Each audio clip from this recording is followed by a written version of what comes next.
And welcome back to Scarred for Life, the podcast where we open up old wounds by looking back at the films that scared us as kids. I'm Terry. And I'm Mary Beth. And each episode, our special guest brings with them a movie that traumatized them as a child. This week, our guest is Zach Donohue. He is the writer and director, known for the terrifying Second Life horror film The Den, which you have heard me talk about ad nauseum on this podcast. And his latest is Uncomfortably Numb, a serialized audio thriller, and he has an upcoming series called The Unknowable. Welcome to the show! Hey, thanks for having me, guys. I'm super excited to be here. Thanks for joining us. Show. Mary Beth introduced me to The Den, and I instantly became obsessed with it. And this is so exciting to be able to talk to you about it. But before we do get to your creative stuff, let's take it back to the very beginning. How did you get introduced to horror? Yeah, so my dad was always, he was a big fan of horror all his life, and when I was a kid, it wasn't one of those things where, let's keep horror away from Zach. It was very, open and, kind of nurturing thing where, every night he would watch a horror movie, when I would go to bed. And sometimes in the nights that I couldn't sleep, I would, kind of get up and walk into the living room and just be like, what are you watching? And then just kind of, he'd make room for me on the couch and, we'd kind of, just enjoy this time. And he wasn't like, showing me like I Spit on Your Grave or like dark stuff like that. Right. He was letting me watch like Ed Wood Jr.'s The Bride of the Monster. Okay. Which is, a silly movie with Bela Lugosi that as a kid was very traumatizing because it had this octopus that, Bela was feeding people to. So that, kind of traumatized me. And then he showed me The Gorgon. Oh, we talked about that last year on Little Cuts. Yeah. We were going down a folk horror path, and it was Hammer horror for that. It was Hammer horror. That was for Hammer horror. Yeah, I don't know. As a kid, it's just the snakes for hair and the people turning to stone. That freaked me the heck out. And so he showed me all of these, kind of like weirder, more offbeat movies than, the usual fare. And then as I got a little bit older, I started to, kind of like 5 or 6, I started to realize that he in the 70s and 80s had made these Super 8 films with his friends. Oh, really? So, yeah. And I'll promote them. You can go to his Vimeo page. But so he posted that. I feel like no one ever posts their old movies they made when they were younger. That makes me so happy.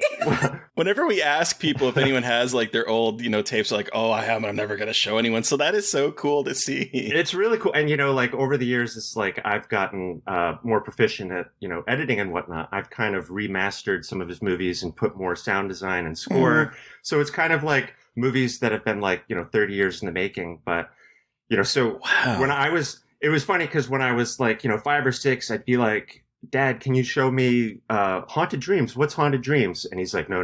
You got to wait until you're a little. And this is a movie that he had made like 2 years before, he claims, before Nightmare on Elm Street.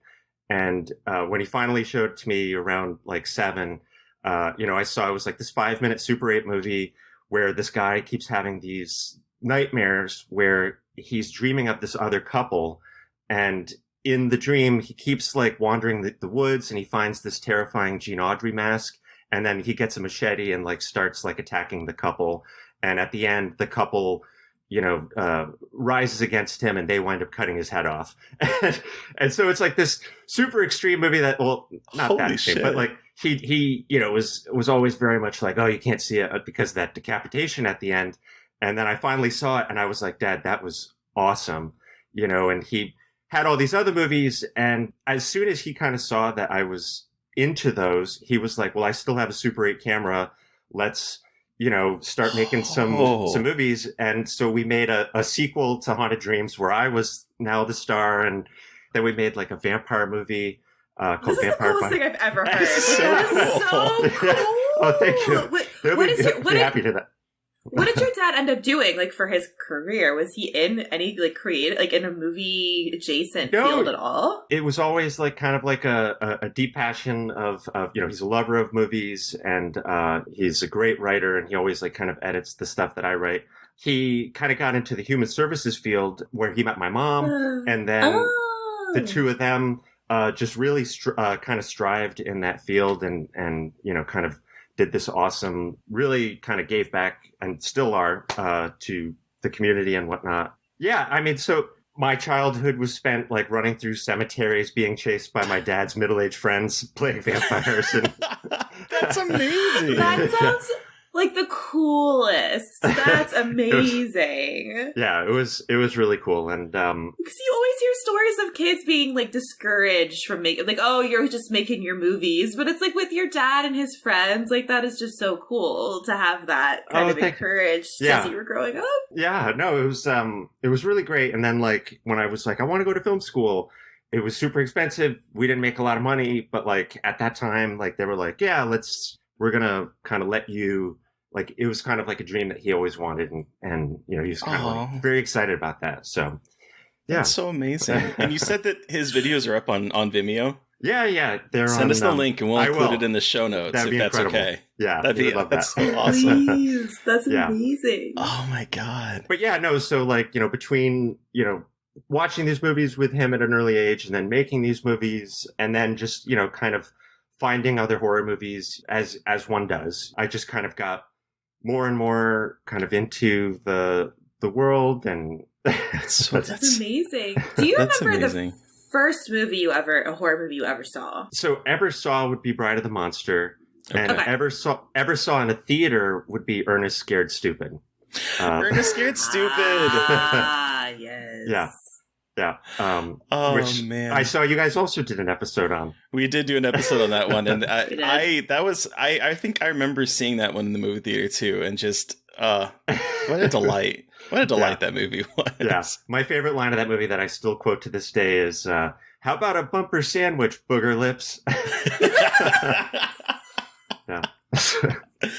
No, yeah. So all my favorite horror movies, I have a wide taste between like the eclectic stuff that my dad kind of showed me at an early age, and then finding The Shining, kind of when I was 8, really, that movie really like kind of stuck in my craw. I got married last Halloween, and my wife, I see. I'm getting married this Halloween. Yes, congratulations. Congratulations to you too. That's awesome. Yeah, congratulations.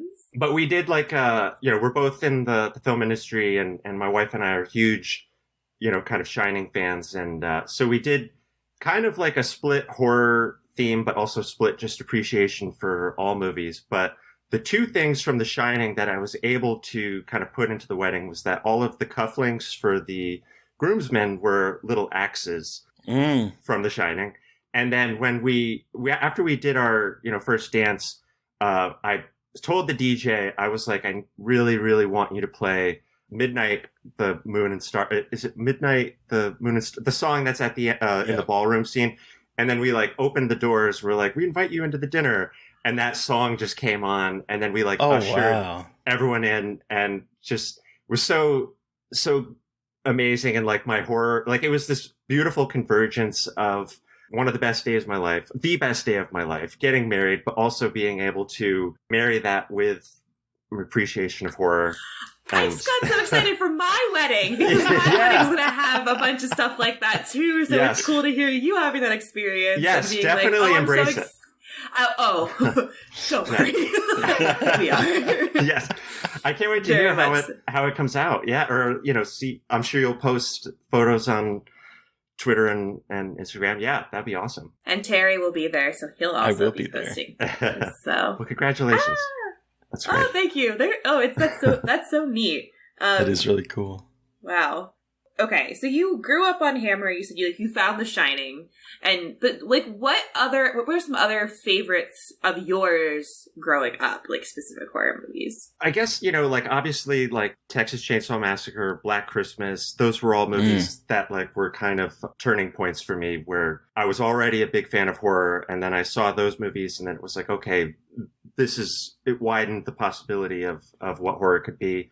And that it's interesting because when I went to college, I had like a few experiences kind of in my early college years and post-college where I saw a few movies that just kind of like rocked my world.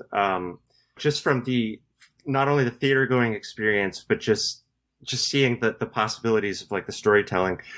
You know, one of those was The Strangers. I remember that having like a really big effect on me. I grew up in a small town in upstate New York called Ticonderoga, and my parents like the pencil. Sorry. Like the pencil. And I was just talking to someone about Ticonderoga pencils because it's my cousins are way back to school, so that's the only reason that makes me laugh. The pencils weren't made there, but they had like this, you know, Revolutionary War fort and all this other historical stuff. And I was raised in this house that was like a mile into the woods, and to access the house, you had to drive across like a wooden bridge that was like dilapidated, and like crossing Evil Dead much? Evil Dead. It felt like, you know, like crossing the bridge in Sorcerer, like every time we would get to it, like it was nuts. And there were a lot of times very early, like I think when I was like 8, I just wasn't good with babysitters, and like one time I like hid from a babysitter for like 4 hours, and I was a little shit. And so after a certain point, my parents were like, all right, you're just going to be in this house like when we go to work, and you know, you don't need a babysitter at this point because you've already, you know, kind of proven yourself.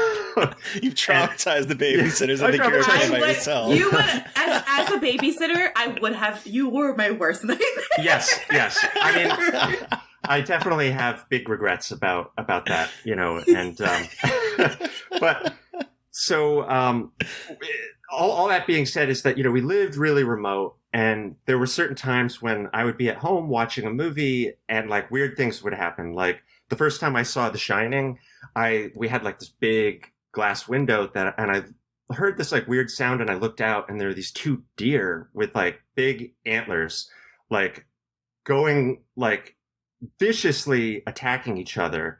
And I got on the phone. My parents. Like, what the fuck? Like, was it nighttime? Or was it no, it was daytime. It was the middle of the day. Just watching The Shining and looking outside, and 2 deer are just fighting. And I don't know where I am right now. Like, this is very weird. Just very, very weird. And then above our property, a lot of hunters used to you know, kind of do their thing. And there was a few times where like I'd be home alone, and then all of a sudden I like heard the sound of voices, and I look out that window, and like one time I saw like these 5 big dudes dragging a dead deer across my lawn. Oh my God. And so I called my mom, and I'm like, Mom, there's men outside, and they've got a deer, and they've got guns. They've got guns. They've got guns. You know, and my horror brain always goes to a very paranoid. I always kind of catastrophize, you know, situations. And so seeing The Strangers, you know, and just seeing these people outside who you don't know, and they don't belong there, and they're trespassing, it really hit home, especially coming from like someone that lived completely remote and like, you know, literally isolated by a bridge, where there's this fear of like, there's no one else. Like, these people could easily come in and invade my house, and like there's no next door neighbor that would, you know, kind of be there to help you. Right. And then shortly, I don't remember if it was before or after that, but then I saw Paranormal Activity in the theaters, and that movie really that movie and Blair Witch Project, actually, I'm overlooking Blair Witch Project, but those two were like also very fundamental. Just Zach, we are very, very similar in our fundamental building block horror movies. Very, awesome. very, very, very similar. Because The Strangers and the Blair Witch Project and Paranormal Activity are like quintessential texts for who I am the way I am. That's awesome. Can I ask, when both of you saw Blair Witch, did you see it in the theaters like when it initially came out? I saw it in the theaters when it initially came out, and I had just seen the sci-fi doc, and I'm using quotes for those that can't see, that I thought was real, and I had a terrible time in the movie theater because I thought the movie was real. It was, obviously it's, you know, at this point it's like a lot of people have said this, but it's unlike, you know, anything that kind of came before it in terms of like just really bamboozling the audience into thinking like these people are dead and we're actually watching a snuff film. A snuff film, yeah. And I know there's like a weird thing where some people are like Blair Witch is overrated. Like if you actually watch it now, it's not that. But I think that's all baloney. Still scary. It's still good. It's still scary. I agree with you. It's one of my favorites, and Paranormal Activity as well. Like I thought that movie just got me. That movie fucked me up. That movie fucked me. I couldn't sleep. Like, so I saw, so the Blair Witch came out in 99. I'm a little bit younger, so I couldn't have seen it. I didn't see it in theaters because my dad's a psycho, but not that much of a psycho. So I saw it at home knowing that it was fake, and it still scared the shit out of me. What was that, awesome. Terry? Was that the Blair Witch? No. It might have been. I heard something. I was like, the Blair Witch is here. I don't know what that was. Oh my God. So, it was Phantom Creek. But the Blair, I mean, like, obviously, I love the Blair Witch Project. But like, yeah. That's a great tattoo of the. What is that? It's the stick figure. Stick figure. Yeah. It still scared the shit, and it still scares me. Like that movie still scares me. I cannot watch it with other people if they're going to talk, though, because they make fun of it, and I get pissed. That happened to me one time in high school where I almost got into a fight with my friend because they were making fun of it. Because that's how they process their fear. Like, that's how they were, like, processing it whenever we were in high school. But I was like, if you don't shut the fuck up, you're going to ruin one of my favorite horror movies for me. Are you one of the types of people that, like, watches a movie and, like, is kind of, like, looking over at the other person to see if they're engaged? Or are you, like... Oh, yeah. Oh, no, 100%. Yeah. And, like, me too. To be fair, I'm not always that militant about not talking during horror movies, but they were being very mean to the Blair Witch Project, and it was not very fair. Yeah. You have to respect that movie. I mean, every time I watch that movie, it gets really actually pretty like sad and harrowing. Mm-hmm. Like when they're lost, and she's just like like screaming so primally, and like it just gives me chills. Like she's incredible in it. And then Paranormal Activity I just find like so spooky, and I love the world of that, and like I love most of those sequels, and anytime there's a sequel to that franchise, I'm totally down to like, all right. I actually like part 2, I remember just thinking was so genius, because is that the one that's like an interquel where it's like both a sequel but a prequel, or happening at this? It's the one going at the same time with her sister. Her sister has the baby, and it's like they have like the titles, and like Katie shows up sometimes in the second one. So it's like they're kind of going on simultaneously, and then they end, like the second one ends like right after the first stuff ends, because Katie comes and takes the baby. I know. And then I just saw it turned out to be fake news, but there was a plot for an 8th movie that got leaked somewhere, and I was like, oh, this actually sounds interesting, but then it turned out to not be a real movie. So boo. You obviously watched a lot of horror movies with your dad, but were you easily scared, and were you scared of these movies as a kid? Oh yeah. Okay. Definitely. Yeah. Like I was asking my dad about that, a few weeks ago, and he was saying like, yeah, you would have your peer through your fingers as you were watching it. And when I was in middle school, I probably had this thing that many people have, where you're sitting at the lunch table and you're with a friend who has already seen like every horror movie, in this case, Friday the 13th. And they're describing the movie to you in vivid detail, and like going through like all of the kills and all of this. And you're like, oh my God, like this movie sounds like so scary. I don't know if I'll ever be able to handle this.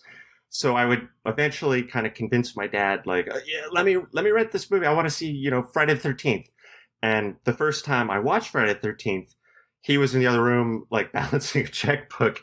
And the anticipation of knowing what all my friends had told me were these scary scenes that were going to happen, I made it to like the hitchhiker gets in the car in the very beginning of the first one, and she makes a run for it, and the killer kind of tracks her down to this tree, and then pulls her head back and slits her throat.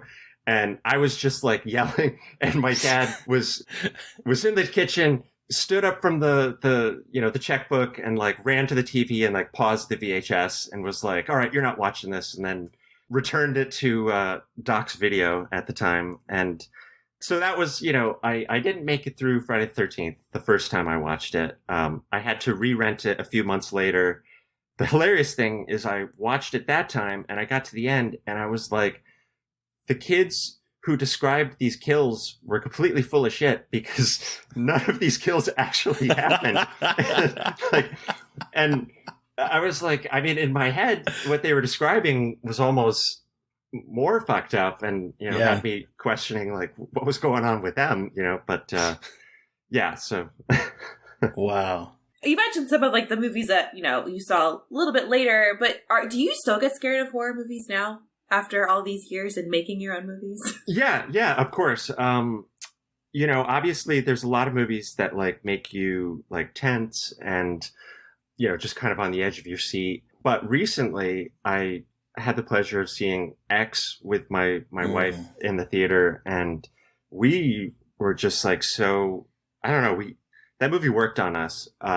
Just all of the scares were really kind of top notch, and it was just a thrilling, like I was very uncomfortable that movie just because, usually as like a horror writer director, I can kind of like be like, okay, I know this guy's dead and it's going to be killed this way, or I know certain beats are coming up ahead.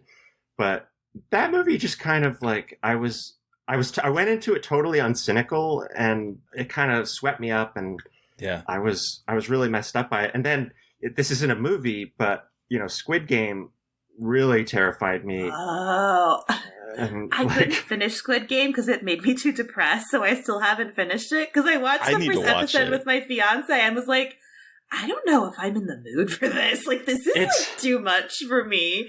Like, anything about like the disgusting capitalist machine. It's just so, like, obviously Squid Game is not real, but it's so real and it's like where its basis, and it's just very difficult for me to like turn off my brain and not get paranoid and sad about the world.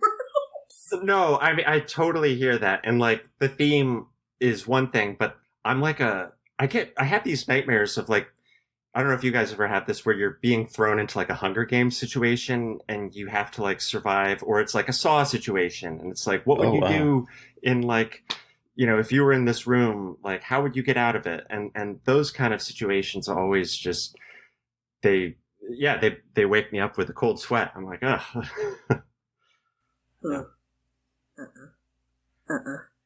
So, okay, let's talk a little bit about some of the things that you've worked on. Yeah. So let's talk about The Den first, because I want The Den first.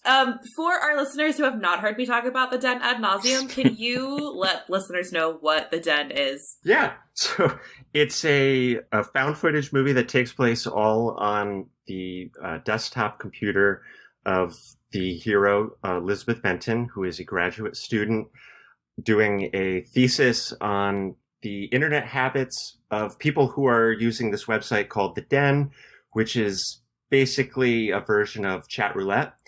And while she's doing her thesis, she comes across what she realizes is a brutal murder.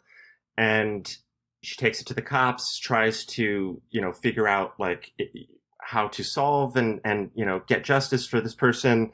But in doing so, she's now made herself a target, and her friends and family, by the very same people who killed this other poor soul. And that's the movie.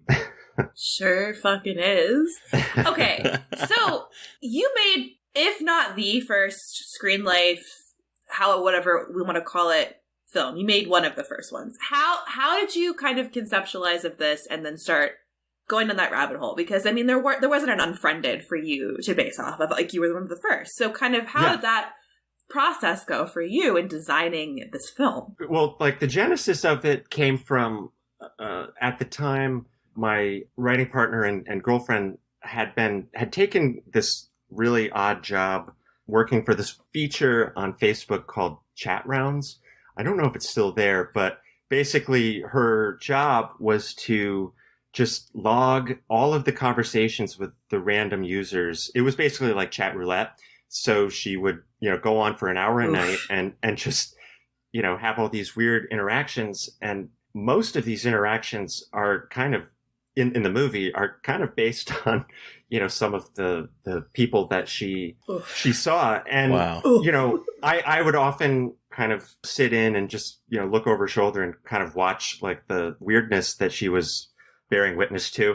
And we just started to realize, as we were looking at the laptop, that we saw this could be the actual, layout of a movie. Like I would watch this. I would watch just you on a Skype screen, like talking to the first thing that like really creeped us out was there was this avatar that became the inspiration for the first kill, where it was this like screenshot of a random girl. It was kind of fuzzy, very blurry. And this person was like texting with, or, DMing with us through the site. And we were like, this looks like it's a young woman, but it very well might not be. And, right. We don't know like what the intentions are here. So that became like the seed for just the initial kind of creep factor. And then it all kind of blossomed out from there. Just in terms of like, oh, well, we'll make kind of like a version of Rear Window here where she witnesses this murder. And then let's just bring in all of her friends and her family, and we'll set the whole thing on the damn computer screen. And, it was cool. Yeah. And, convincing, when I brought the movie to the investors and the producers, there was definitely like this big, fear of like, would anyone want to watch this? What's this going to look like? Can you sustain a movie for this X amount of time and just have it be interesting? So I had to do all of these kind of low budget mock-up tests, and kind of had other people that I knew that were graphic designers just, kind of build me like small versions of like what the site would be. Right. And it's funny because a lot of these movies that have subsequently come after The Den, I've noticed are either, they take place on like Skype or Zoom or like real websites. And early on in the process, we were like, we didn't know if we'd have the rights to use those sites. So we didn't know if we'd get sued and the movie would never get released. So it kind of just the idea of like making up a website became this thing that's part of the movie's charm, but also this like weird thing where it's like the den doesn't exist. So there's like a buy-in at the beginning of the movie that people have to take. But we were able to kind of base it off of like similar enough other websites. So I think people, could get on board with the concept. Yeah. Early enough, but what scary shit. So I feel like it really is. I mean, I feel like you have a lot of intensity and violence, and it's pretty intense movie. I mean, it doesn't pull any punches, that's for sure. So I think that helped. I mean, definitely gets you sucked in. It's funny because like I'm not like a very dark, macabre person, and my wife's family is always like, where does this come from? I'm not like a sick, sadistic, dude, but just that movie, I was able to kind of foster all of the ideas that I wanted to do at the time. It was one of the most just invigorating period because I made that movie with friends. The DP lived with me the whole month that we were making it. We shot it in an editor's house. It was. It was a family, kind of like the movie that I'm bringing you today.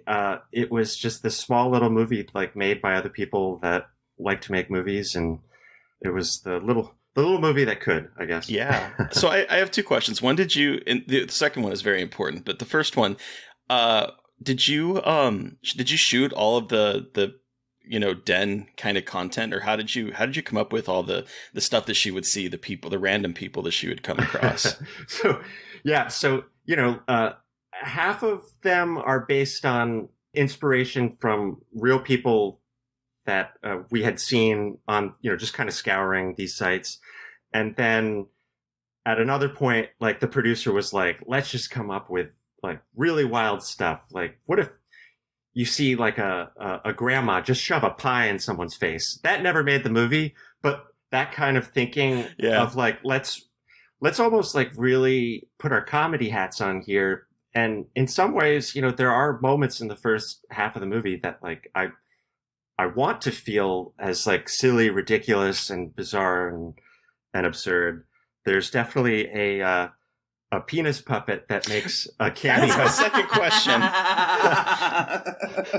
Where did that come from, and do you still have it?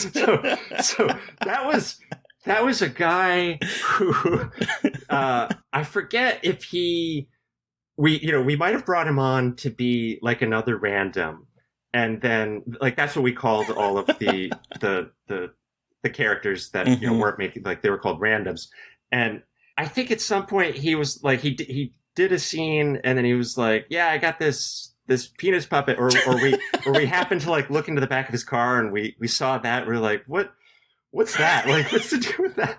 And then he kind of pulled it out, and then it's this giant, like, it's literally, if you see the movie, it's a puppet that looks like almost like a Jim Henson puppet that he manipulates, and it has a face, and it's a singing, talking puppet. And we might have overused it, but we were having so much fun. You did not overuse it.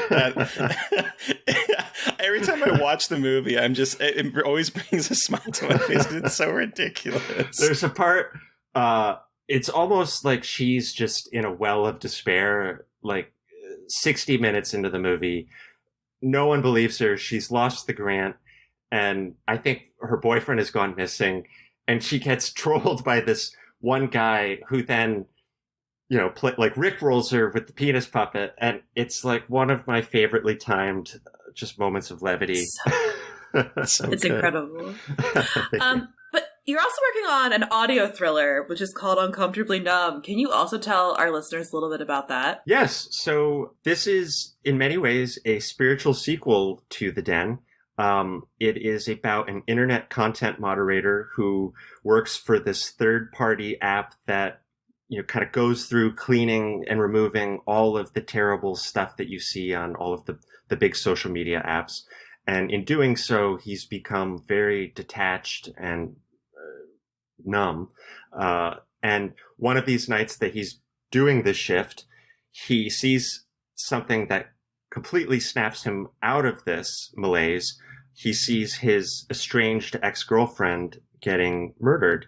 Oh. And from there, he basically goes on this investigation to find out, is this real? What happened? And goes down a rabbit hole. And in many ways, since making The Den, I've had many moments where I've, kind of toyed with the idea of making a sequel. And this isn't exactly a, Den universe sequel, but it has so many of the germs of ideas that have kind of come in, since that time.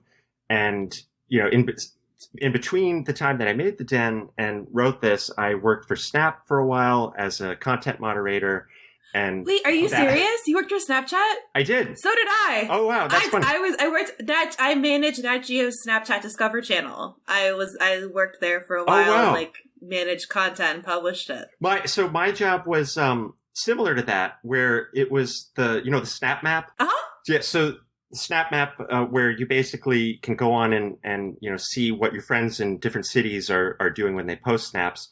But my horror brain would always be like, okay, what if you just randomly clicked on a snap in just anywhere in the world? You have access to this on your phone, at least at the point that they released the Snap Map. Everyone had access to this, where you could just search through the world and you could see different heat patterns of where people were snapping. Oh, wow. And you could just see like a snap from some dude in his bedroom, like brandishing a gun or something. And you'd be like, whoa, that's weird. Wow. And, whoa. Yeah, just really, fascinating that you were, at this point, able to just peer into whoever published it to the map. It was out there.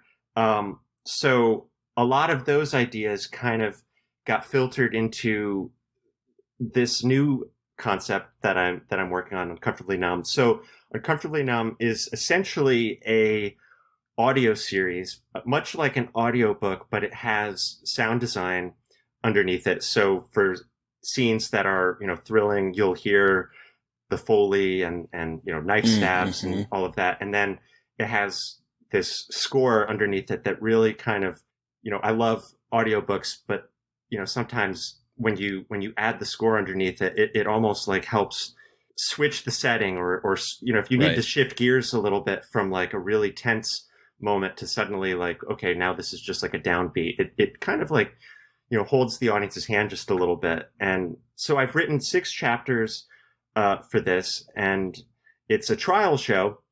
So the more people that find it, the more episodes that I get to do, hopefully. The weird thing is that the show is on an app called PocketFM, and you have to download it. And when people go and download it, they're probably going to notice most of the content on there is like these romance novels that are either like I downloaded the app, and I listened to the first episode, but I downloaded the app, and it wants you to pick 3 favorite things, and I'm like, this is all romance. It's all romance, and it's a very specific type of romance where half of it is like werewolf, like people in love with werewolves, and then the other half is like, fuck you. And then the other half is like, so I married a billionaire, or like all these like kind of billionaire romances. So the idea was, they wanted to kind of build out their genre slate, and they approached me to write the show, and it's a gamble because the audience that is on that app right now might not necessarily want anything else, and the people that I want to listen to it might not want romance. But hopefully, you hear this, you're a fan, and you take a chance and you check out the show, and once you checked it out, if the app is bugging you, you can delete it. Exactly. Yeah, and you just have to pick. Yeah. You just have to pick 3 choices, and you can get into to find Uncomfortably Numb. Because I had to do that. I was like, I guess I'm just going to randomly choose. Yeah, the barrier for werewolves, Bigfoot. Unfortunately, werewolves was not an option for me. Go back. It was all a bunch of the billionaires type stuff was all the ones they had up there. It's like. Okay, whatever. So many billionaires. Yeah. Recommend all of this horniness to me. That's fine. I just want to listen to the podcast or the audio show. Yeah. It's absurd. Okay. So Zach, we have talked about the Den. We have talked about your horror history. We have talked about your audio show. But what film did you bring with you today for us to discuss? Today I brought the 1962 classic Carnival of Souls by... Hell yeah. by Herc Harvey. What a good name, by the way. Yeah. What a name. What a name. So before we dive in, I will give a quick synopsis of Carnival of Souls. After a traumatic accident, a woman becomes drawn to a mysterious abandoned carnival. That is like the most basic plot synopsis from IMDb, because that does not cover... Wait, is that really it? That's it. That is what IMDb says this movie is about. I love it. I've heard so many other episodes, Mary Beth, where you've had so much more to read there. That is literally we got short and sweet today. Oh no, we don't write these ourselves because that requires time and brain power that I unfortunately do not have. No. We are relying on the kindness of IMDb, and sometimes it is a joy. Yeah. All right, but take us back to the very beginning.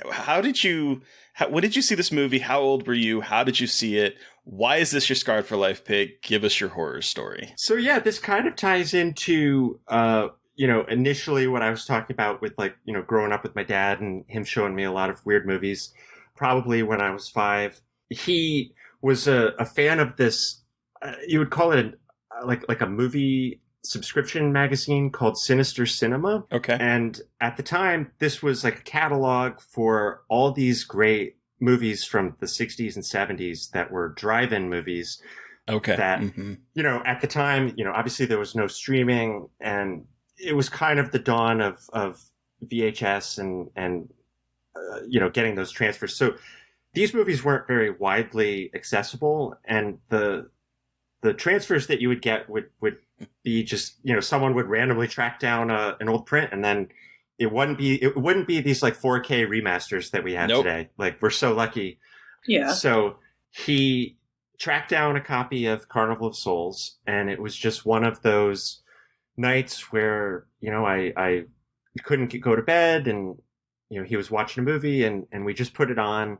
And that movie to me is just, it's this surrealistic nightmare, but also this kind of warm blanket to me. Like, it puts me in this like bizarre trance when I watch it. Every year I have to watch it on Halloween late at night with the lights off. It's a staple. It's always in the rotation. But I think, what scarred me the most is that the man, played by Herc Harvey, played by himself, the director himself. Yeah. And just something about, the pale makeup he had, the black eyeshadow, like the whatever makeup he had under his eyes, and just how his hair was just kind of unkempt and like really styled in a just interesting way. I, at that point, had never seen scares where there's a guy looking in a window at you, or someone creepily from a distance just watching you. And that movie has so many of these great moments where, this man, this ghoul, will kind of walk into a room, slowly turn his head towards camera, and just his expression and the emptiness in his eyes. That smile. That smile that he occasionally, will do. All of that stuff just left a mark on me from go. And not only that, just the setting, like the carnival, which was in Salt Lake City, Utah, the Saltair Pavilion. Just that location and how it was filmed, and seeing it from a distance at night in silhouette, like that to me is like, especially as a kid, you see that and you're just like, that's a nightmare place. That's a place that I don't want to go to. And, the fact that the character wanders through it at numerous points and is just kind of going into this just really creepy ghost town that you feel like at one point was alive and now is just this empty husk. Like, all of that just kind of just worked for me. And I just, it's one of my all-time favorites. And I'm so happy that no one else brought it to you guys, because I just love talking about it. Yeah. So do you remember how old you were when you saw it? Yeah, I was probably 5. Because wow. Yeah, probably 5. There's a lot going on in this movie that a 5-year-old would not understand. Yes, that's most horror movies, but wow. Well, and that's a lot of the stuff that that we can dive into today. But as a kid, all of what we'll talk about, just completely went over me, and just as a kid, you're just watching it. You're creeped out by the organ. Yeah. You're creeped out by the man and the location, and that's enough. It's only in watching it, over the years that you can kind of peel back. Oh wow, like there's a lot of interesting stuff going on here besides just the atmospherics. Yeah.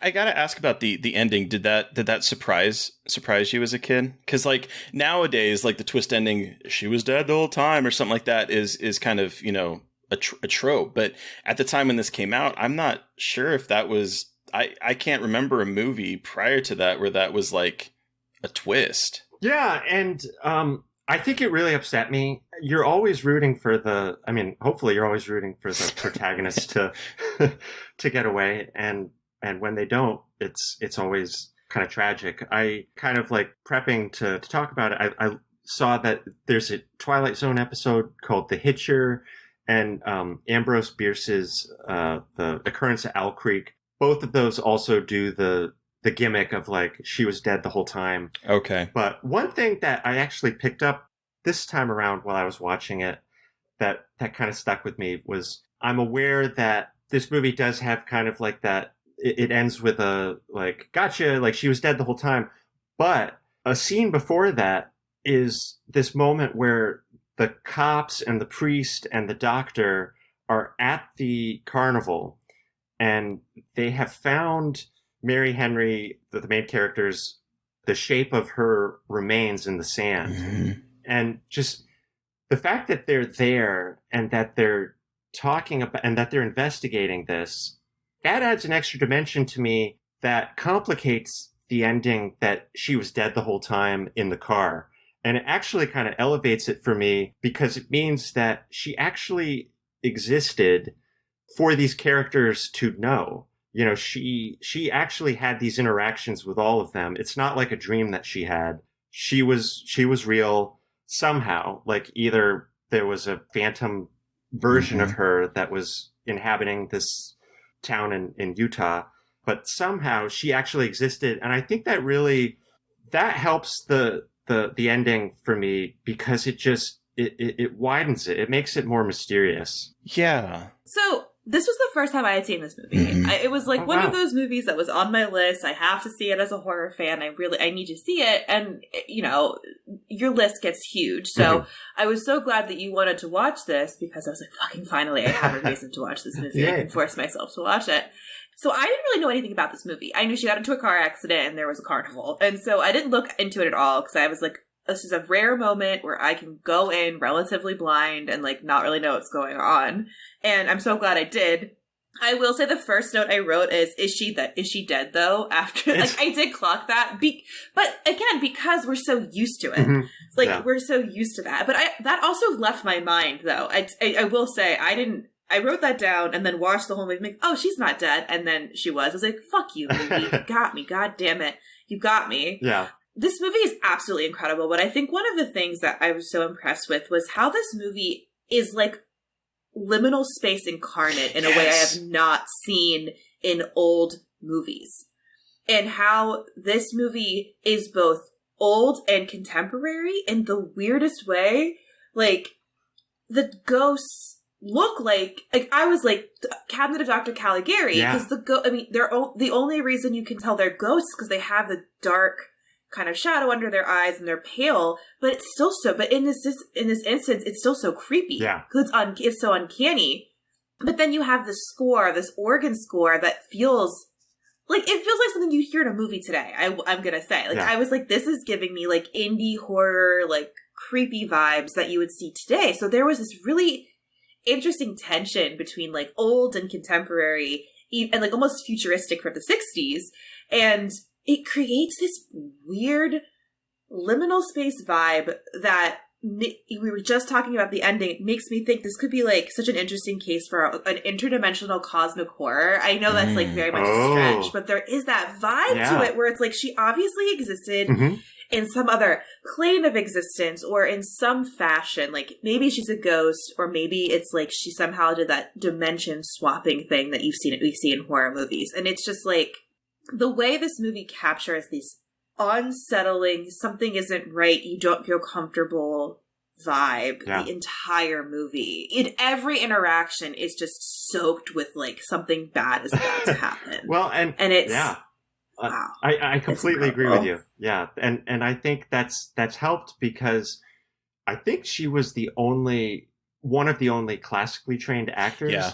And all of the rest of the cast isn't like on her level. So there's this, you're right. There's this interesting tension at play where they don't all kind of feel on the same plane, but it works and it adds to the creepiness.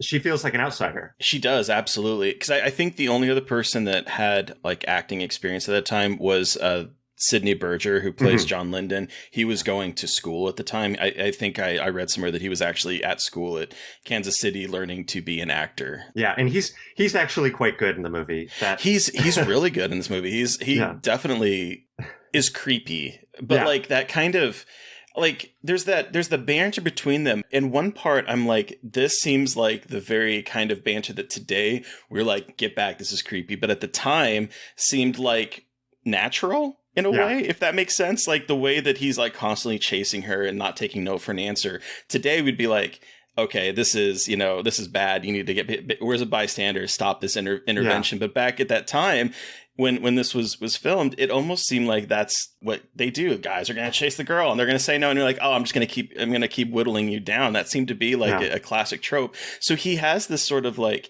if you were to isolate it from that time frame, the typical kind of, I know this is the woman for me type of guy, but then also he's plying her with alcohol and he's doing all these things that is constantly trying to break her down, that it just becomes so incredibly unsettling that he's just as creepy as the reflection of the old man that she keeps seeing. Every man in this movie is the fucking worst. And well, besides the old, like, there's obviously the two women she's in the car with at the beginning, and then her landlady, but everyone else is a man that she interacts with. And the landlady is an interesting kind of foil to, like, old-fashioned women, and how women, and I think it's relevant today, like, women can be just as bad as men. But, like, fuck, I was, like, listing out, like, the men challenging the women to the drag race at the fucking beginning, being like, let's race. The men commenting on Mary's employment about, like, oh, you're gonna be a nun? Oh, God. And, like, there's the fucking neighbor that is just bothering her, like, all the time. Like, hey, you want to get dinner? No. Well, why don't I come in and do this? Blah, blah, blah. It's like, thanks for making me feel unsafe in my own goddamn house. There's the man at the water fountain that's like, I didn't mean to scare you. And then there's the therapist. I mean, I listed it all out. Like, the list goes on of her just... Yes! He does like, I'll do therapy. He grabs her, like, I'll go to my office right now and do therapy. I'm like, is that how you found a therapist in the 1960s? Well, he even says, I'm not a psychiatrist, I'm a doctor. And he's like, but I'm gonna diagnose you, you hysterical woman, like shaking your snap out of it. It's like, good Lord, the men in this are just horrible. But I did want to clock one thing about the landlady, though, is that there's a moment where she is with Mary, and she's in Mary's room, and Mary's like telling her, she sees the creepy man coming up the stairs, like that he's out there.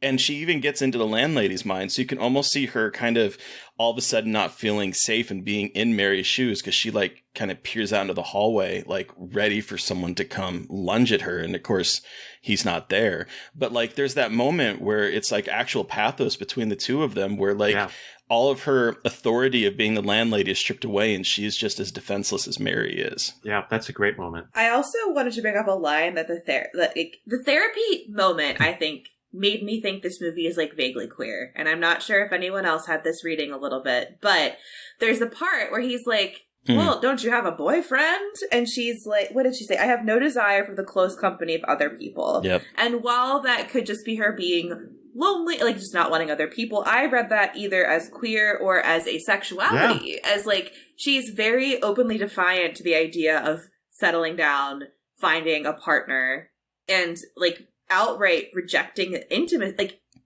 any kind of intimacy, not just to a man who has like isn't obviously putting on advances towards her, but just when she's asked, she's like, I don't want that at all. Which in the 1960s is incredibly big to have a woman saying that, like, on camera, very much being like, I don't want the company of men. I don't want company of other people. I'm fine being alone. And because I'm queer and think everything is queer, I was like, she's gay! And that was their way of saying she's gay. And I was like, I will, and it's like my favorite instance of us queers trying to find like little bitty bits of representation. But like, you can't, when someone is that explicit, you cannot help but like especially now, read into that, like that moment so deeply. No, I think that's Terry, I don't know if you read that as that either, because I know that you and I look at the queer shit a lot. So I'm curious if you thought about that at all. I actually was thinking she was asexual, you know, like Arrow A's. I was queer asexual. Yeah. Because like she makes that, I mean,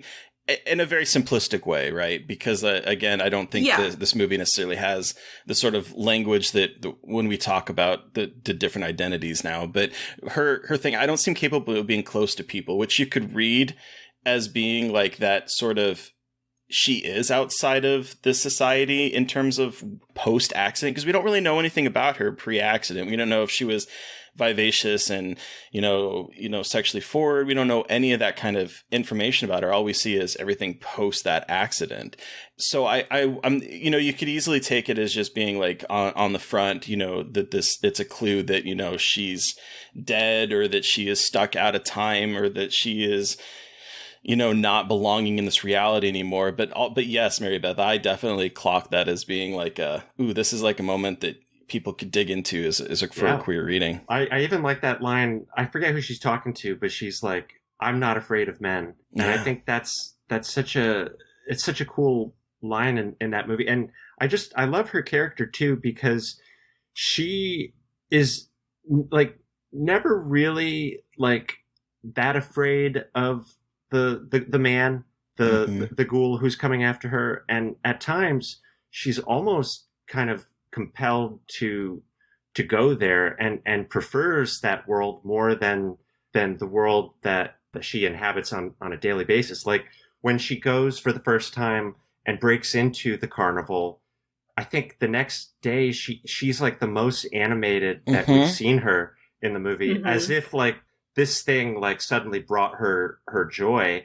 And there's another moment that I thought was really interesting later when she's playing the organ later in the movie, and she becomes possessed, and she starts to have these visions of the dancing ghouls in the pavilion. And then the minister is like, profane, like this, have you no soul? But that moment's so fucking cool too. Like when she's playing, it's like she gets possessed and it's like you just get these shots of like the robes kind of like moving in the breeze, a shot out the window, like these creepy moments, and it all kind of devolves, and then he grabs her hands and it's the priest. Profane, and it's just like, sacrilege, what are you playing in this church? But what I like is so good. Well, she's then fired, and then hilariously, as she walks out the door, he's like still trying to proselytize her. He's like, "Hey, but if you ever want to come back to the church, you're always welcome. There is help here. I urge you to accept it." But then she's like, "Pick a lane, buddy." But then after that, she goes to the dance hall with Mr. Linden, and I never noticed it before, but almost like 2 minutes before, she was kind of smiling as she's like seeing this vision of the dancing ghouls. And now you have this shot of her next to Mr. Linden, and she's just staring into her drink, and you've got people dancing behind her, and she doesn't even like want to dance, but like you almost wondered, would she rather be dancing with the dead? And at that point in the movie, she's still like not really sure if that's what she wants. At least that's the takeaway that I brought out of it this time. But I just think I could definitely see a queer reading of her in this version. This movie fucking rules. It really does. And what surprised me about it is, there's a number of things that surprised me about it. It has like a very workman like feel to the actual shooting of it for the most part, but there are moments of like pure brilliance that I just Style. like it. Yeah. Yes, that like pull me back, because it's very much like a shot on shot. It has all these scenes, and it just feels like this is where the camera's placed. But then there's a moment early on that, like, going back to what you were saying, Mary Beth, about the liminal spaces that like really worked for me, and it's when she's at the gas station and she's like, "Where's the boarding place?" And he points, the camera swerves to see where it's pointing into the inky blackness. And then we realize that we're now in front of the door as she's opening up into her room. And I'm like, that is such a brilliant shot. And it definitely feeds into that. That's when I first took a note about the liminal spaces, because it's like, this movie is just full of those spaces, that even places that feel like they're self-contained, there's like another realm on the other side of it, whether it's the old man kind of creepily peering in from like the other realm almost into the window. There's the use of reflections a lot, but then also the way that the camera shoots, where everything is constantly feeding into the next scene as if there is no place here. Yeah. It's all just continuations. It's like a dream. Yeah. Yes, well, there's that moment, and the part that really got me was the dressing room sequence, where she's like she's trying on the dress, and she goes into the dressing room. I want there to be more dressing room horror, is what this movie also made me realize, because dressing rooms really are like, malls and dressing rooms are like quintessential liminal spaces for me. I think they're so bizarre, they're so weird. But there's a moment where the camera like pans up, and there's this weird like watery effect, and then it pans back down, and it's like, holy shit, like we just transitioned into a whole, and like everything's silent.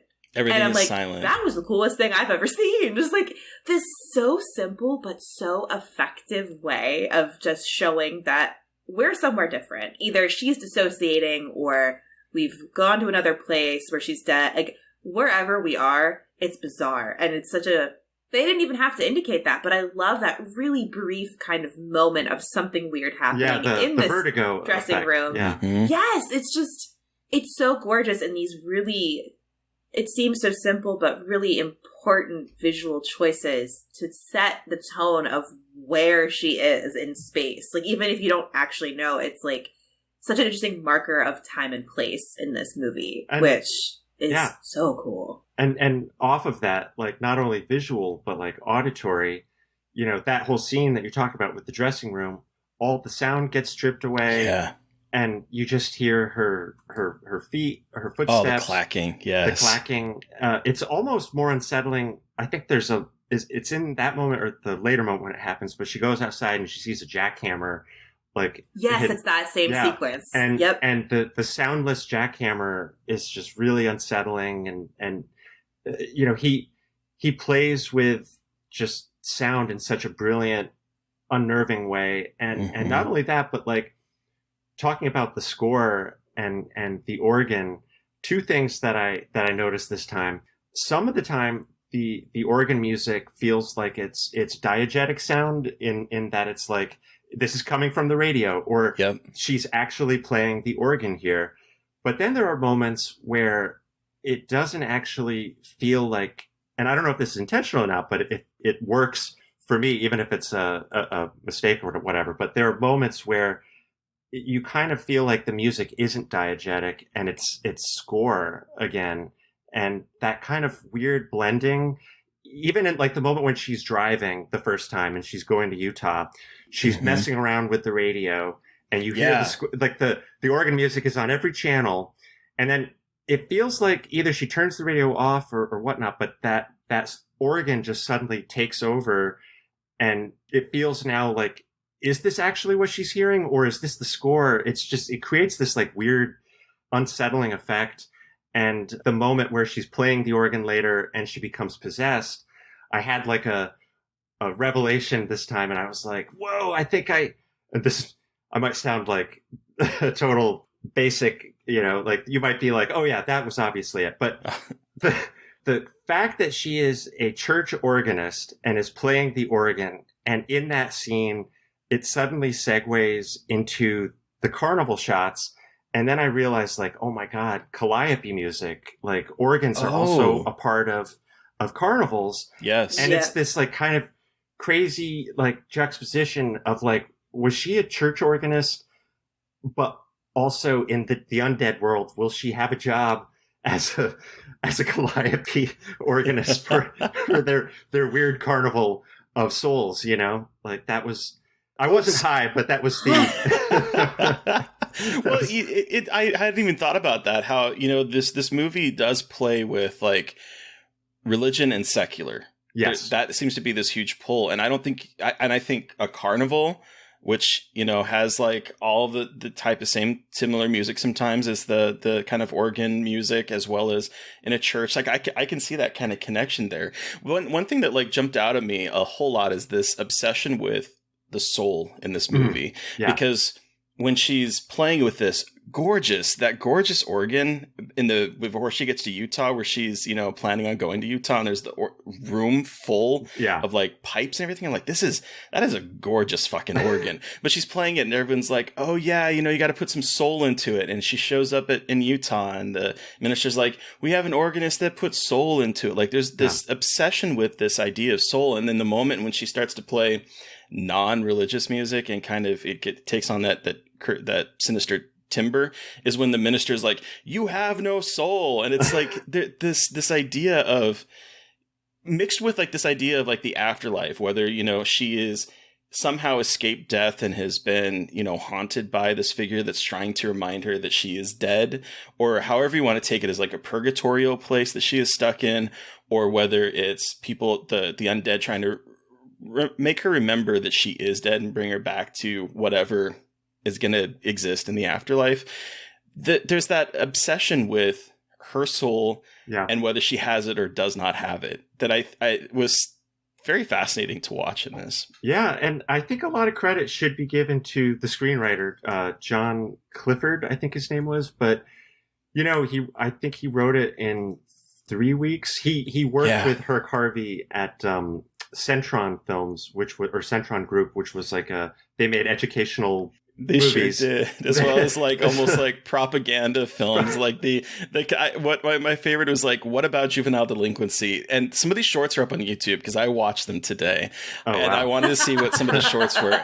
And they are basically like, one of them is almost basically the opening of this film where people are drag racing. Like, it is definitely you can see where he got this idea of like these kids doing something bad, and look what happens. Yeah. The first thing that happens, you break the law, you go off the bridge and you die. And that is basically the intent of a lot of the non-educational ones that he did. There was that one. There was one about What About Drinking, which is another one on YouTube that I watched, where there's this scientist and he is talking about people drinking, and he's like talking about test subjects, and the movie switches between 3 rats that he has made, one that has not had any alcohol, one that's had some alcohol, and that's equivalent to a couple drinks in a person, and another one that is completely blotto. While we're also talking about these 3 teenagers, one who is abstaining from alcohol, one who's had a couple drinks, and one who is completely blotto. And the scientist is like putting the mice up on this like balancing bar and showing that the one that hasn't drunk is able to keep his balance on it, while the other ones are just like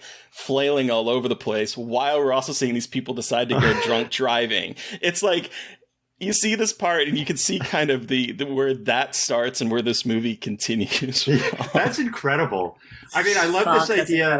I just love this idea of like a guy who's like making educational videos, but like, in the back of his mind, he's got this like this really creative way to attack these, and I mean, they looked good too. The videos, that like the editing in it, like it's a really well produced video. It makes me laugh because it's like it's a little heavy handed in its themes. Wait, that's so funny though, to think that he made propaganda movies like that, and watching this movie, and it's very much like, I feel like it's very much like Men Are Fucking Gross movie. And I just think it's I know obviously all different subjects, but it's so interesting to think that that's the kind of movies that he had worked on, and then he makes this movie that's a lot. I think a big part of this movie is, hey, men fucking can be really gross, and women, what's worse, death or men? Like, that's not what the movie is trying to say. But sometimes part of this, like, a lot of this movie to me was like, oh my god, I would rather, like, these men are worse than death. Anyway.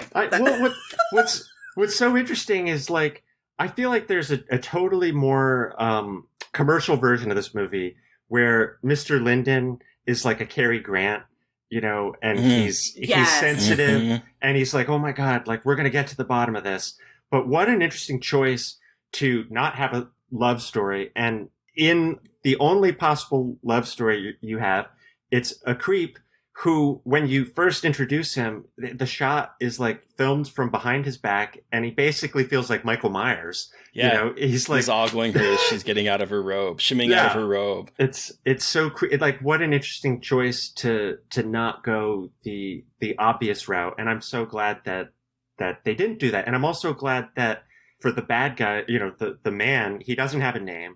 There's no real mythology. Like, you could say like, okay, the mythology is he's dead, and he's like the Grim Reaper. He comes for people that are in purgatory and brings them to the carnival, But like, beyond that, there's no like, the man died in 1930 at the carnival when the carnival burned down, and now he's haunting the car. It's all up to your imagination. And I was very much expecting, like, woman gets in car accident, wanders to carnival, ghosties everywhere, she must escape. Again, because I didn't know anything about this movie. So I was expecting a very, like, standard ghost story. But this was just, like, ahead of its time. Like, this is something, like, this is my shit. Like, this is a movie that I feel like is so similar to what is being made today and what people are trying to accomplish today, but I think that this accomplishes it so well. And like, I think that this movie is what so many horror movies want to be when they're a little bit more,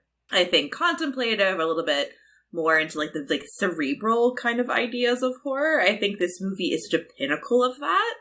And 100%. It's definitely, I feel like a lot of movies, Terry, we've watched recently for the show have like shifted my thoughts about like the horror genre like as a whole, which is wild. It's really interesting to see what this movie, I think, has been for so many filmmakers.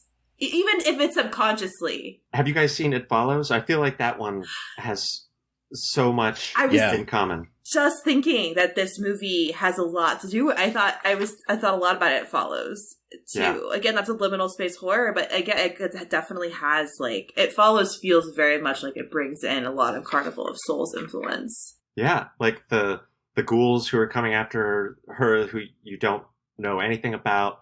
The score is kind of, you know, organ centric or keyboard centric, and even Micah Monroe's performance is kind of in that same space, you know? You know, I was thinking about how I feel like this movie probably has inspired a lot of films. I know for a fact that George Romero credited it with Night of the Living Dead. But I think you can see it both in like the ghoulish design of what he would eventually do in Night of the Living Dead. But like, I was watching this, and the way it's filmed brought a lot of Night of the Living Dead homages to me. Like, obviously it came before, but like from my perspective, because this is my first time watching this too, but I just kept watching this thinking, this feels like Night of the Living Dead. Even from, you know, Mary, the actress that plays her, she reminded me a lot of Barbara in Night of the Living Dead. Like there's a lot of connections there as well, but also I do think that I'm starting to go down. I'm not familiar with David Lynch's filmography, but I've started like watching some of his films, and I'm watching this and I'm like, I feel like the surrealism and the ambiguity in this is kind of a forebear to what Lynch would be doing about maybe a decade later. Yeah, I think Lost Highway draws a lot of inspiration from Carnival of Souls, and you know, he loves this kind of dream surrealistic state. Oh, we have to talk about Candice Hilligoss. What a performance! And you know, it's interesting because I mean, I'm just really curious so it's both of your first time watching it. That's incredible. Yeah, I mean, like you know, as a kid, you don't really observe too much from performances. I feel like you're just more like the actor, like is more of like a cipher for you, and you just kind of are along and you're scared for them. But as you grow up and become more observant, her performance to me over the years has definitely kind of matured. And this time I watched it, I was like, she's really good, not just from the expressive eyes and, you know, her facial expressions, but some of her line deliveries are impeccable line delivery. Yeah. Well, and what I really liked, what really pulled me in, is that she has a lot of agency. I've seen a lot of films with the kind of, I mean, you could take this as sort of like a woman in peril type thing, because again, you have all these men telling her, you know, she's hysteric, that they're not believing anything that she sees. And that's a trope that we've seen back with Rebecca, you know, throughout the decades. That's not a new thing with this film, but she has so much agency in this movie that I was really taken aback by it. I wasn't expecting her to basically drive the entire story. She doesn't take shit from anybody. No.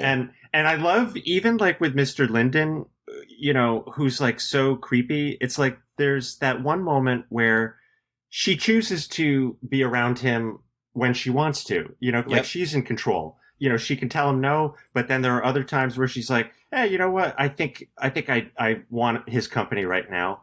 And then as soon as she's like kind of over his advances, then she's like, all right, get away from me, dude. I love that, because like he even tells her, he's like, well, you know, yesterday you seemed kind of sort of cold, you know, and saying that basically this morning that she's not. And she's like, well, this morning I needed company. Yeah. Like it just I love the laissez-faire attitude of it. It's on her terms. It's so cool. It is. Yeah. Everything's on her terms. And I'm like, this is fantastic. Yeah. Even her just driving the third act. It's not like she runs away from, you know, Salt Lake City. Like, I guess she like tries to, but like at a certain point she's like, you know what? I got to go to this carnival by myself and take care of this. It doesn't work, but she faces her fear at the end. And I think that I give her a lot of credit as a hero, or as a protagonist. I got a lot of Tippi Hedren vibes a little bit from her, from The Birds. And The Birds came out a year later. Yeah. So it was very interesting, because as soon as, like, especially the sequence where she's driving towards Salt Lake City and you have the reveal of the ghost guy, I got such interesting parallels between this movie and The Birds and these two characters. And I think While Tippi Hedren's character in The Birds is a little bit more outspoken and a little bit more direct, and I feel like Mary in this movie is a little bit more timid, they both are fighting for agency. Yeah. And a little bit more in this movie, I think, for sure. But I think it's such an interesting parallel between these two characters and what, they're leaving where they're comfortable and going somewhere new, and shit hits the fan. And yeah, it's not like a new thing in horror, but it's just kind of interesting with how closely they were at least seeing these parallels between these characters and how they handle the scenarios. And it was cool. And she is so much more, I think, like, she's got a lot of interiority to her character. I think she portrays this kind of, like, inner struggle and turmoil with Mary really well that makes her feel like she went through this trauma. Because, like, the whole underlying thing in this is, hey, your friends died a horrific death and you crawled out of the car. Like, that's weird. And obviously you're moving away for probably that's a big reason. And I think that she captures that really well in making this really fascinating, complex character in a 1962 horror movie. It's so complex. And like, even she survives this horrific crash. Her two friends have died. And then literally the next day, she's got to kind of recover. It's that weird question of like, is she burying her grief a little too much? Or is she just like, I don't have time for this. Like, I just have to, I have to move on. That definitely struck me this time as like, it's intense that she's just backing up and leaving. Well, and even though she is a little bit more timid, I think, than maybe Tippi Hedren is, but she's not afraid to stand up for herself, which I think is, we see that from the very beginning where, she's again playing that organ and the guy's like, talking about how, she's going to go to the church, and she's like, no, it's just another business for me. This is going to pay my job. And even when she's talking to the minister, she stands up to him. He's like, no, I don't want a reception. It's going to make me uncomfortable. I don't want this. I don't want that. This is just a job. And she says that to anyone that asks her about like her religion. She's like, no, it's paying my bills. Yeah. And I love that, because you would typically see like the kind of meek, like, even if maybe she didn't believe in it, she might be like, oh yeah, you're right. No, I might go do that, kind of play it off. But no, she's just like, no, this is just me. It's so cool. Yeah. I love it. So do we have anything else we want to talk about before we wrap up and give us our rating out of 5? I guess my last thing, I'm curious, what do you guys think is going on in this movie? Do you think she's in purgatory? Do you think she survived? What is your guys' reading of this film? Well, my rating that I came up with literally at the beginning of this recording, because it finally all clicked for me, is that she somehow it's like a weird interdimensional thing. That is my current read, and while it sounds silly, I'm taking a more cosmic horror approach to this. That. And like somehow there's like some weird parallel shit going on where like she's retaining like obviously memories of what happened, and there's something reminding her, and some bigger force knows that she is somewhere she is not supposed to be, and it's kind of like reminding her over and over again. And then when her body is found, it kind of like the timelines kind of snap back into place a little bit. Is my reading of this movie. I think that's great, because what I noticed this time around is that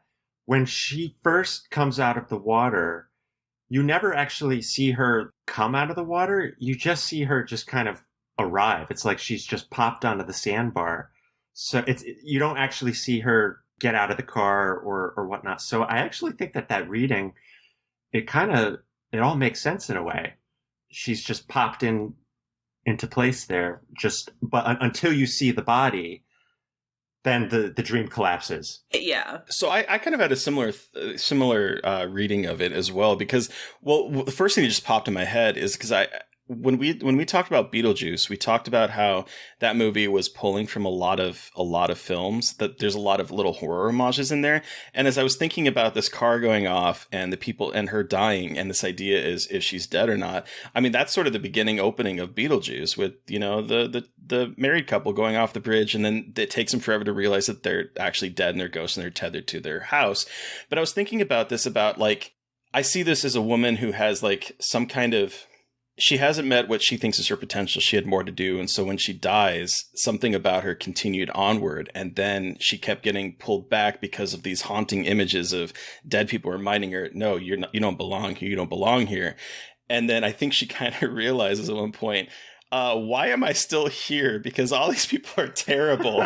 And so then she does finally go embrace and go running to the carnival where she sees all of the people that are like her. And she finally, in a way, even though they chase her and it's like a horror movie set, she sees herself dancing with the ghoul. And it's almost like this acceptance. And then once she finally can't deal with it anymore and she realizes she doesn't belong here, that's when we cut back to them pulling the car out of the water. I like both those readings. I think it's just I love movies that are just ambiguous. Think, yeah. Yeah. You've seen it obviously way more times than we have. So is it too diplomatic if I'm like, it's both of those versions? Yes.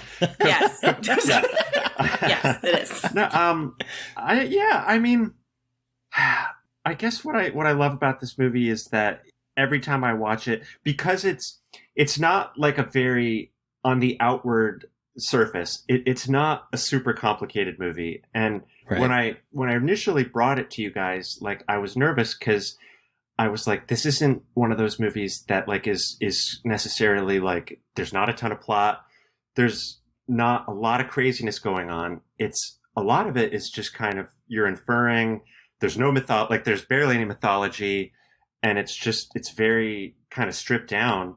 But what's so cool about it is there are these things that are conversations about life and religion and just all these terrible men and, you know, this woman who's just trying to live her own life and go through it.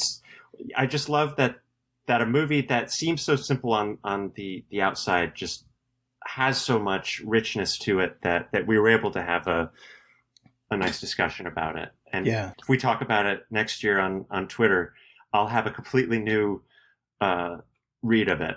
You know? I mean, absolutely. But when I came into this conversation, I honestly was like, well, she's in purgatory, because the obsession with the soul and that kind of aspect of it is like, well, she's in purgatory. And then by the end of it, she has moved on to whatever comes next. But then when you had mentioned the part about like her laying on the beach at the very end and then the cops coming, I was thinking, well, how could this be like stuck in her mind or something like that, or be some purgatorial place if it continues after she's, you know, left this world? And I was like, so that's why I started thinking about all these other things that potentially good. So yeah, I think this movie like definitely begets that kind of conversation of what is really going on here. And that surprised me in and of itself. Yeah. I guess I get why it's in the Criterion Collection now. Which, by the way, when I went to go rent this movie, I was going to go see if I had to rent it. And it was luckily on the HBO Max, so I didn't have to. But when I went to rip HBO Max, by the way. But anyway, that's another story. When I went to go look, there was 2 editions of it. There was the colorized. There was a colorized version of it. I'm like, why would you do that to this film? This film is drenched in shadows and darkness. Whoa. That's Zucchini? It's my kit. It's Misu. Oh, Misu. Misu agrees. My cat. So Zach, my cat. It's both of them, but it's usually the younger one. When she wants to leave her room and the door is shut, she hits the doorstop thing because she knows it gets trained them. either cats. my or my fiance. Because my fiance is like, we're in an apartment, so we can hear it. So she knows that once he hears it, he'll open the door. Oh, that's so cute. It's cute and annoying, but I love her. My cat was very on his best behavior today during the 2 hours that we did this. So you love it. Yeah. But I just don't understand why people would make this in color. Like I feel like it also takes the liminal space vibe as well. I feel like the black and white very much helps create that atmosphere, and colorizing it, that's so silly. Guys, black and white is not bad. Right. You can watch black and white movies. It's fine. I think that the people that are selling the movie understand that, because the colorized version was cheaper than the black and white version by half. I think like if you were to buy the black and white version, it was $14.99 on iTunes, and the colorized version was $7.99. So it was like almost exactly like half. Oh, interesting. Okay. But so I have to ask, since you watch this every single year, and this is like a favorite for you, does it still bring you back to when you were a kid? Does it still terrify you? Yes. I mean, I try to, especially with like, you know, The Shining and movies that I like really hold sacred like that.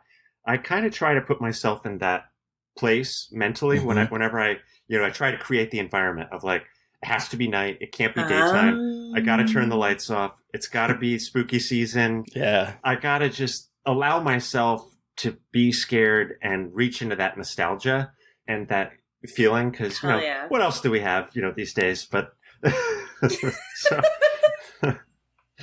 so yeah, it's amazing. All right, well, we'll wrap this up. Give us a rating out of 5. Terry, how many creepy men out of 5 do you give Carnival of Souls? This movie surprised the hell out of me. I went into it. I went into it not really knowing what it was about. I was thinking it was going to be more about a carnival. Like, a carnival obviously features into it, but like I was imagining people getting stuck in a carnival and not being able to escape is what I was imagining this movie is about. And so when I started, I'm like, this is nothing like what I expected. And I was like, this movie is surprisingly effective. It's very, like I said, originally, I think some of the direction is a little workman-like. And of course, the acting is a little circumspect in spots because it's not using professional actors in a lot of cases. But yet there's something really incredibly haunting and effective about this film that, again, I was not expecting. I fell in love with this almost immediately. And I just kept getting pulled back in with what is happening in this film that I think that this could be a yearly watch for me. I was really blown away by it. So for me, I honestly think this is probably somewhere between a 4.5 and 5 creepy men out of 5 for me. I loved it. What about you, Mary Beth? I also give this 5. Like, I when it first started, I was like, I wonder like where I'm gonna fall. And at the end, I was like, fucking 10 out of 10, amazing, love. We'll be thinking about this for a long time kind of situation. Like, it's a movie that I think, I've said this a million times in this podcast, but it's so ahead of its time in what it's doing with character and with sound and with visuals and with story. It's just something that feels so contemporary and so old at the same time. And it's such a fascinating, like, I don't know, it's just so impressive in what it is and how it, again, like, liminal space. It's a liminal movie that exists in this weird setting out of space and time, both for our character, but also just in how it looks and the settings. And it's so impressive to me that it looks so simply created back then. Obviously, it's not so simple, but it looks so effortless almost, and it's so unnerving and so creepy. And I think, just once again, I have such a growing respect for filmmakers in that time period and what they're able to make in a time where we think about these kinds of movies coming out now, but that was 1962, and I think it's just so impressive and incredible that these kinds of films are being made. Like, it's just such an incredible testament to horror, and it just reminds me why I love the genre so much, and I cannot wait to watch it again and have a million thoughts about this ending and what the hell is going on. But Zach, you have the final word. I'm pretty sure I know what your answer is going to be, but how many creepy men out of 5 do you give Carnival of Souls? I give it 7 creepy men and one ghoul. No, I'm so glad that you guys liked it so much. It's a very special movie to me, and I know it's a special movie to a lot of people in the horror community. It was just really cool to get to gab with you guys about it. I really had a blast. Thanks for giving me a reason to finally fucking watch this movie, both of us. I mean, that's amazing. Yeah. And real quick, not to shamelessly promote, I wasn't going to do this, but when you said cosmic horror, black and white, period piece, I have to just say that my YouTube series, The Unknowable, is that. And I really want you to get ready and get psyched because it's coming out this Halloween. I did 10 episodes. It's creepy, weird, bizarre. So that's all I'll say about that. I'm glad you're bringing that up because my next part was going to be, where can the listeners find you and what do you have coming up that you can share? Because I really wanted you to talk a little bit. Yeah, no, but I love that. So, but yeah, where can the listeners find you and what can you share? I mean, you might have shared all that you want to, but what can you share about your YouTube series? You could find me on Twitter at, I forget what my handle is, but maybe we could put it in the. We'll put it in the description of the podcast, everyone. Yeah, you can find me on Twitter. And, I'll promote all of the projects that I have on there. Uncomfortably Numb is on the PocketFM app. The Den is for rent on Amazon or wherever you rent your movies. And I have a YouTube series coming out, 10-part series called The Unknowable. And it's going to be really weird, cosmic, black and white, really creepy. Hell yeah. That's wow. awesome. Fuck yeah, that's awesome. Is it gonna be on your personal channel? Is it through some company? Where is it? So I for this it's under Jackalope Studios. Okay. They very low budget little studio that's making a lot of kind of creepy TikToks and weird little shorts that are all just super experimental and very, very funky. And the guy who's running it, Kyle Cooper, basically was like, how would you like to have your own channel on our YouTube thing, and it'll be your own show? And I was like, hell yeah, dude, let's go. So I've been toiling away on it for the last few months. It's super weird. It's definitely unlike The Den. It's the furthest thing from that. It's actually probably more in the wheelhouse of Carnival of Souls, which is kind of potentially fitting for it's like, it's in that same zone, area code. But yeah, keep an eye out for it. Awesome. Hell yeah. So, listeners, you've heard from us. We want to hear from you. What was your experience with Carnival of Souls? You can send us an email at scarredforlifepodcast@gmail.com, or you can reach out to us directly on Twitter. I am at MB McAndrews. And I'm McGailey Dreadful. And of course, don't forget to follow the podcast on Twitter at Scarred Podcast. And please don't forget to review, rate, and subscribe. Thank you to Eric Power for our artwork. Thank you to Sean Keller for our music. Thank you, everyone, for listening. Please stay safe out there, but most importantly, stay creepy. And until next time.